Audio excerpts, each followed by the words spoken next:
In 2013, I got kind of serious about thinking about being a realtor.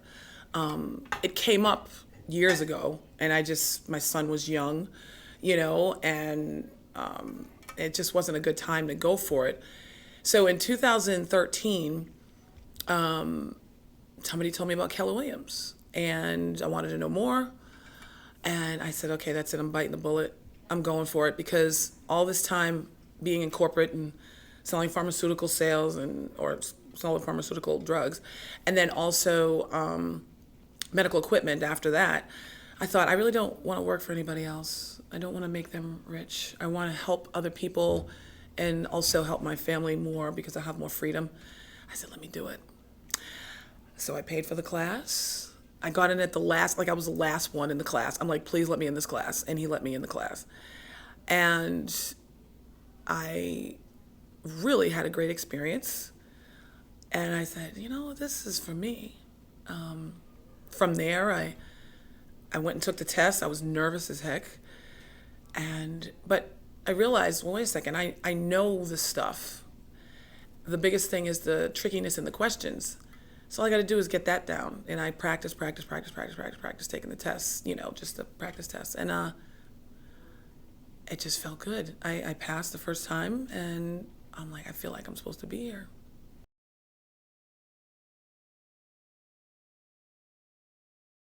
I'm a competitive person because of my basketball experience in my life, and I've played all kinds of sports, and I'm just a very competitive person. So when someone tells me, oh, Juanita, a couple people told me that, Juanita, there's like so many agents out there. How are you going to make it? You're not going to do that well because it's too many. I was like, really? So I'm so used to that whole thing where if somebody thinks I can't do it, I'm going to do it, especially if I desire to. So I really didn't look at that so much. I just wanted to be the best version of myself in this new career. And if I do that and I don't focus on anyone else, then I'm going to be successful.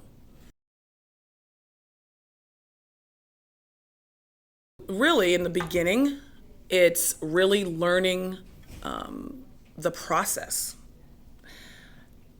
When you are in a situation where you're running your own business, it's a whole lot different than having tools given to you. Everything's given to you, and all you got to do is just go see the doctor, and that's it. This is way different. So I made myself go ahead and become like a student. So I took, the classes that Keller Williams offers, which we're known for training. And that kind of got me going. My first 2 months, I did an open house. I was always told do some open houses so you can get a feel for that area where the open house is and how the agent does their business. And my first open house, I actually got a deal out of it. And it was $535,000 deal. They didn't even know I was new. So I never really wanted to come off like I'm new. So there wasn't any resistance in terms of, oh my God, can I do this? Or, am I going to have a whole lot of challenges that I can't handle? I mean, they told me, meaning in the office that I'm out of, this is how you do it. I had a mentor, and I watched him like a hawk. And I just followed the rules, so to speak, of how to be successful. And there were times when it was crazy. But I'm a fighter. And so, failure is not an option in a way. You're going to have moments when you fail, but you look at that like a learning experience. And it's all in how you look at it.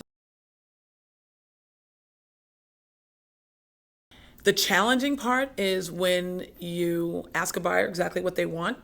I generally give them a questionnaire, and then they change their mind. And then we're seeing like 35 houses. That was a little different. And also, when I became an agent, I said to myself, I want to be in sports and entertainment and luxury. And I did not do that initially because I think there was a fear factor in there for me in that I didn't feel like I was experienced enough to go to those people and say, I can help you sell your house or buy a house and so on. So one of the challenges was I just took anything that came my way. and I lost focus of what I really wanted to do. And so, or where I wanted to focus my energies, because there's an unlimited amount of ways to be successful in this business. And I was like a squirrel, to be honest with you. So I've learned since then to be a little bit more narrow-minded, because that's the only way you're going to be successful. You can't be all things to everybody, and that's what I was doing initially. And that's what kind of got me all stressed out and wanting to basically leave the business.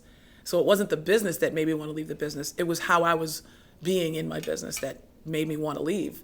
But then I had to reevaluate who I was being as a realtor and reevaluate what's my mission as a realtor. So yeah, that was the biggest thing. I lost focus.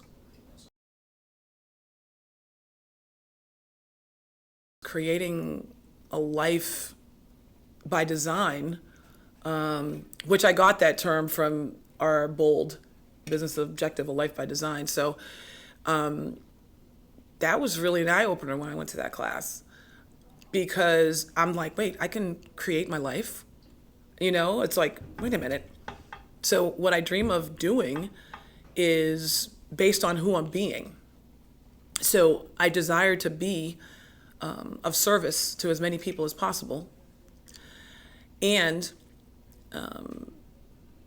to be able to do anything I want to do. If I want to travel the world, I'm an international agent. I'd like to travel more to different countries to help people from different countries to buy into the U.S., or people that are looking in the U.S. for other properties in other countries, and have fun doing it.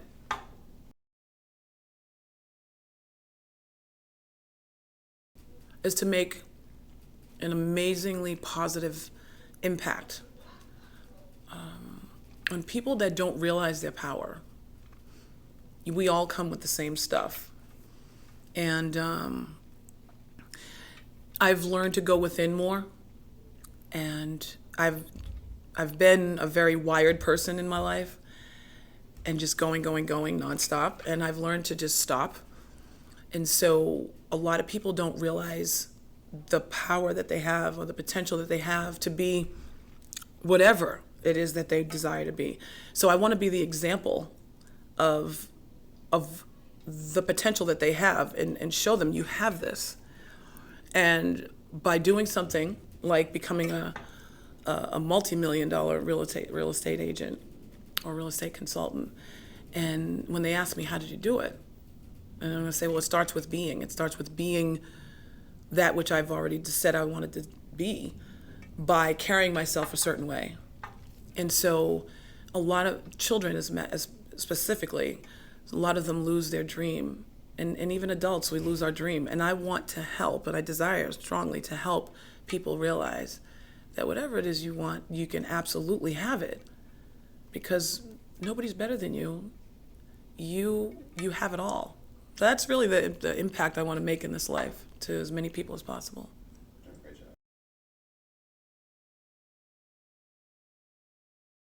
Provide outstanding service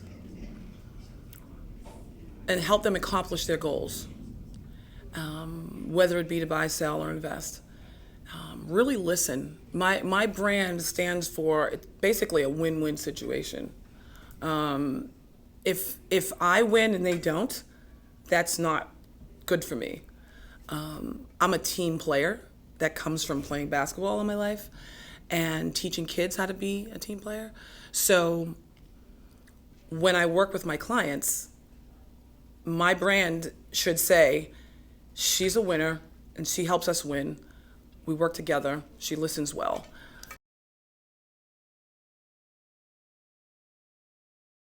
Is that people have something else to cause their happiness. So what I mean by that is, when you're looking for a home, that's a big deal. That's where you can be you, and there's no drama, really.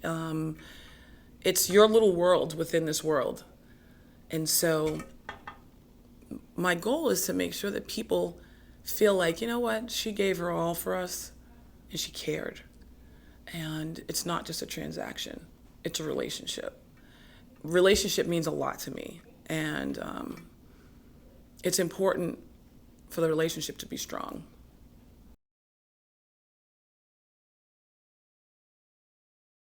Well, it means that I'm a facilitator in fulfilling a goal or a dream that someone has.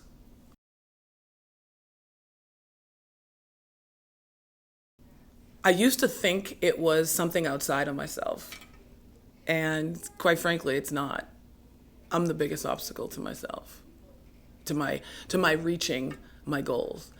And I when you do a lot of soul searching, you end up finding that out. So I used to think, oh, this paperwork, oh, these people are so demanding, oh, this and that.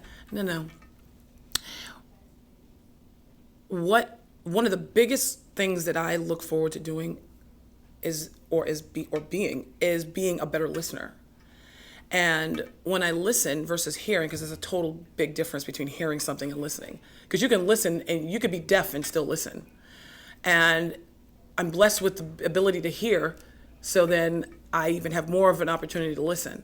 And so that's one of the areas of my life and in my business and in my personal life, everything, where I like to get better at that. And also to learn the art of saying no. I mean, I would say yes to everything just because I was a people pleaser.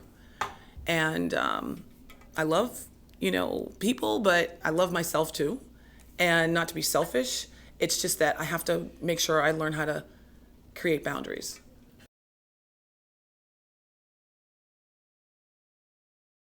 I'm a certified international property specialist. That's number one. What does that even mean to you as a seller?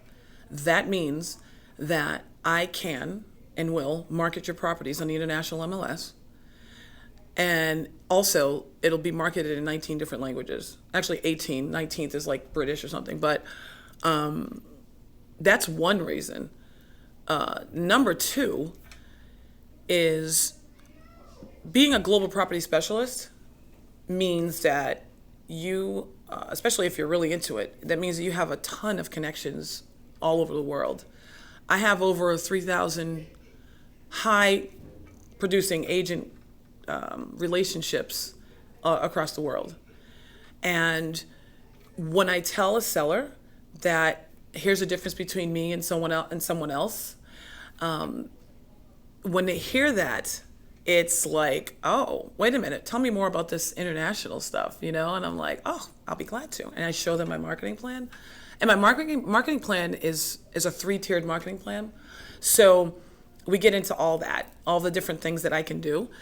And the fact that they like my energy, I'm hearing from many different people, they want somebody that's going to fight for them, that's going to hustle for them, that's going to work, not just put it on the MLS, put a sign and pray that somebody buys it. They want someone that's going to be proactive.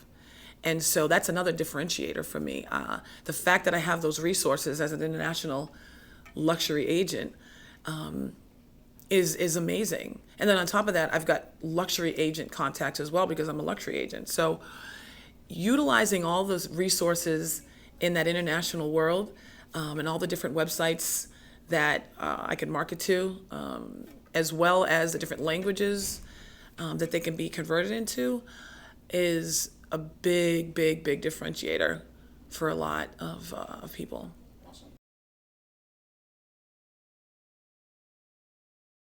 High energy, persistent, and I absolutely care. There's an attitude and a how can I put that? Yeah, there's an attitude. I mean, I love life. I just enjoy expressing myself, and people like people that are high energy. There's some people that don't, though. And I've learned how to be a better chameleon because it's like mirroring people. So I feel like I'm getting better at understanding who I'm dealing with. Well, we have a disc profile type thing. Disc is DISC, are different types of personalities. So when I know what that is, when I get indicators of what that is, I then kind of mirror that personality. and I'm creative. I work well under pressure. I work out all the time. I sing at events, birthday parties, conventions. I love music. Coaching kids, boys and girls, is the most rewarding, gratifying thing I think I could ever do in my life. Number one, I love the kids. The kids are limitless, and I want them to keep that. A lot of us as adults, we lose that. And so it's absolutely rewarding for me to teach them how to keep track of their dreams, write them down, look at them every day. And then when they learn the basketball, that's not the first reason why I get with them. That's just a vehicle to get their attention, to be quite honest with you. And if they really are into the basketball piece, of course, then they obviously learn how to be better at the game, and to be better or have better sportsmanship as well. There's a lot of distractions in the world, and when you watch the NBA and the guys are arguing with the ref, sometimes the kids think they can do that too, and they think that the ref is gonna make or break the game, and that's not what it is, and that's part of the game.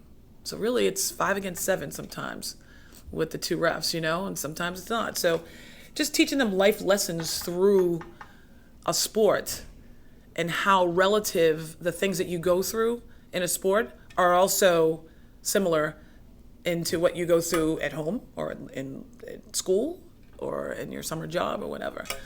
And then when you're trying to make a team, I'm telling them this is what your coach is going to look from you. This is the number one thing, or number two, and so on. And they're like, oh, okay.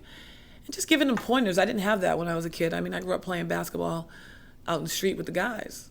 There was no woman that was there for me like that, or no coach. I mean, there were guys that showed me stuff, but it was straight street ball, So when I went to college, I had 25 scholarship offers to play basketball. But when I got there, when I chose UMass Amherst, I was still a street ball player. So my coach and I had it out a few times because I wasn't a structured person. I would just go with instinct. So I show kids how to learn how to still be instinctual, but go through the structure as well. And they tend to benefit, which is good, but it's gratifying for me. That's really the biggest thing.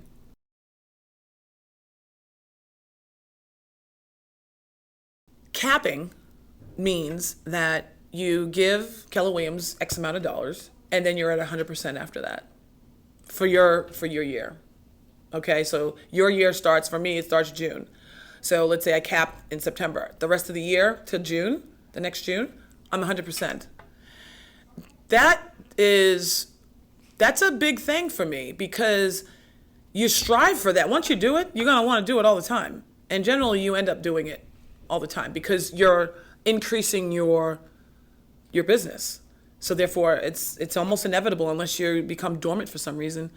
But aside from that, I would say equal to that is when I go to settlement, I seriously get emotional for people because I'm so happy. And then we're singing Kumbaya at the settlement table. It's the coolest thing. I get pictures with both sides. Everybody's happy. And then when it's over, it's weird. It's bittersweet because then I'm like, oh man, mission accomplished. Now what, And so then they give me referrals and it's a beautiful thing. But we stay in touch. So that developing those nice relationships, mission accomplished for the client, that's my biggest accomplishment also. When I start to feel a certain way, okay, if a deal fell through, I brought an offer for $750 to a client and she changed her mind. I almost lost my mind at that point.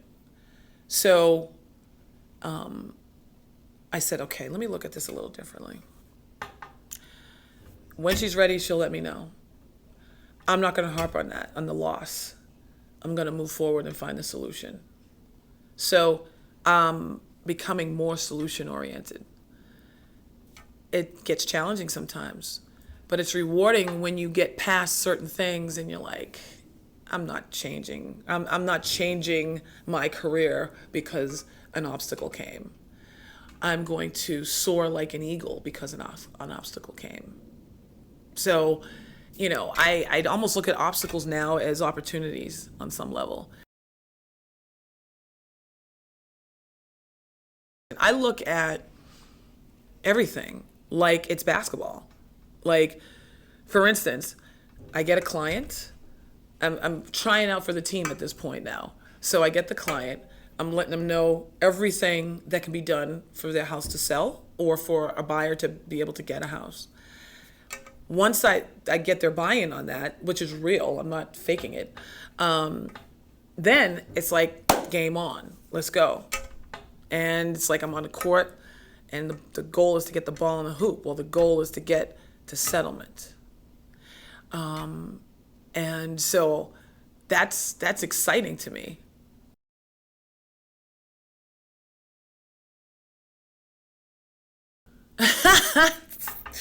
The 10-year-old self, wow. The 10-year-old self, yeah, I was not the easiest child in school at all. I think I was bored.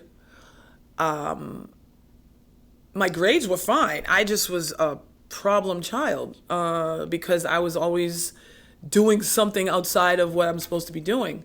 So absolutely yes, the 10-year-old self would be like, wow, I can't believe you did this. But I will say this too, and to piggyback on that, there have been a lot of mentors that have come to me in my life, whether I asked for it or I didn't. And I've learned to see the blessing in just about every single thing. And I wasn't a good listener at 10 years old. And I'm a better listener, but I still have more work to do in terms of becoming even a better listener. So if I think about that, I've come a long way. I've never would have thought that I'd be here right now. Absolutely not.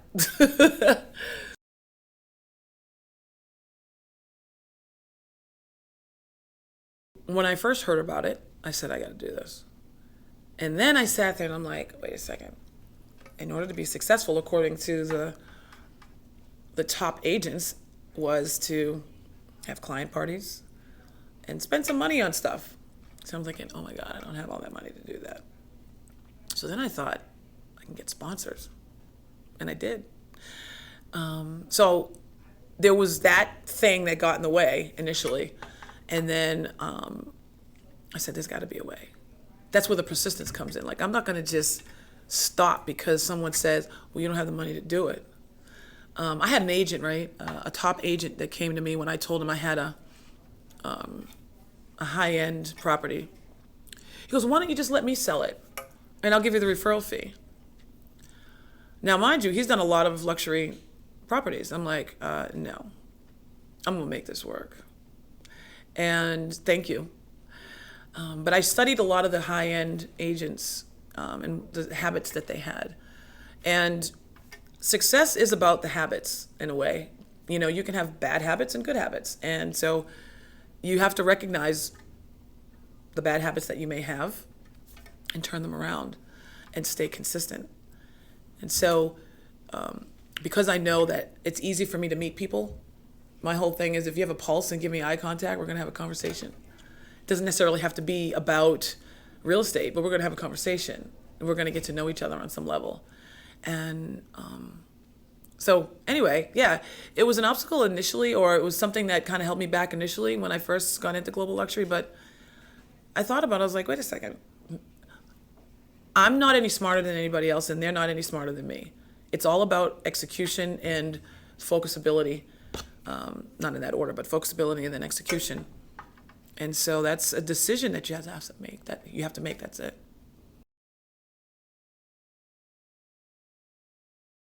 For the first time in my life, at this stage and age in my life, I feel like I'm growing up because the training, the culture, that whole concept of God, family, and business, the people and the environment that I'm in eighth ranked office of all the Keller Williams offices in the country. There's 758 of them. People are willing to help you, and I'm willing to help as well. I feel like this is my family, my extended family. And the energy is positive. Lots of laughter. There's times when people are like going through it, but we support each other. So my life has changed in the way that I see myself as a business owner. I don't see myself as a real estate agent, even though I'm licensed real estate agent, but I'm a business owner, and I learn as much as I possibly can in order to take it to another level. So yeah, it's really changed my life. I've gotten more organized. I've gotten more focused. I've gotten more purposeful. I think about my big why. I never thought about my big why before. I think about what I can do for my family and for myself. I mean, if it was up to me right now, I'd be on the beach whenever I feel like it, and I would go inspire as many people as possible through talks at schools or at major events for single moms, to inspire them how to uplift their children. This has helped me. This company, or in this office even, has really helped me to see the possibilities more in myself and know that anything's possible.